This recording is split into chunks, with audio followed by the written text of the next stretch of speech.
Pemirsa, pemerintah Provinsi Jawa Barat bersama PT KAI siap merevitalisasi jalur kereta api Banjar Pangandaran.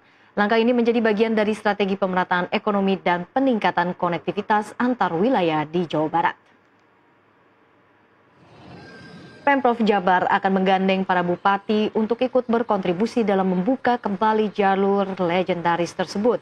Proyek ini diperkirakan menelan anggaran hingga 8 triliun rupiah dan akan mulai dikerjakan pada tahun 2026 mendatang. Pemerintah berencana memanfaatkan jalur lama yang sudah ada guna mempercepat proses reaktivasi dan menekan biaya pembangunan.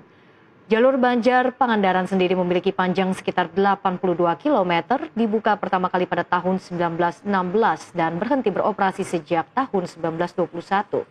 Jika proyek ini rampung, jalur kereta bersejarah ini diharapkan dapat menjadi urat nadi baru pariwisata dan ekonomi kawasan selatan Jawa Barat.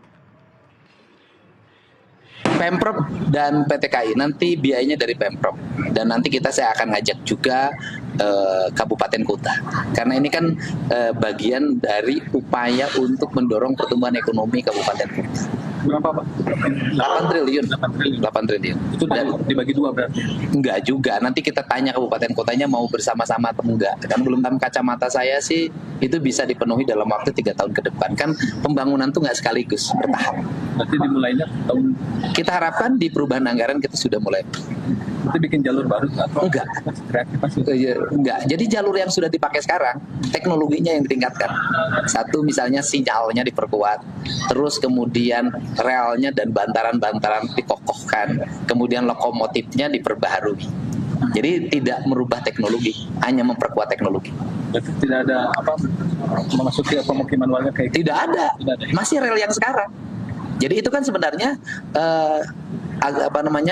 kereta Parahyangan itu ditingkatkan kualitasnya. Jalurnya masih itu, keretanya masih itu. Kemudian yang hanya dikuatkan adalah seluruh infrastrukturnya. Jadi gini, kereta itu kan kecepatannya 120. Kemarin dia kata Direktur Utama PT KAI. Sekarang itu kecepatannya hanya sekitar 90 sampai 100. Nah, 90 sampai 100. Mungkin sekarang kan 2 jam tuh. Nah, sekarang itu nanti kita menjadi 160 speednya. Nah, kalau dari 120 ya dari 100 ke 160 kan nggak rubah sebenarnya. Kenapa kemarin dilambat? Karena kan infrastrukturnya. Misalnya ini jalur sebidangnya masih banyak. Nah, nanti kan gitu, nanti terkoneksi dengan infrastruktur daratnya. Jalan misalnya kan nanti nggak boleh lintasan bidang dikurangin dengan jembatan-jembatan lain. Targetnya 3 tahun tadi. Ya, saya selesai periode pertama, selesai.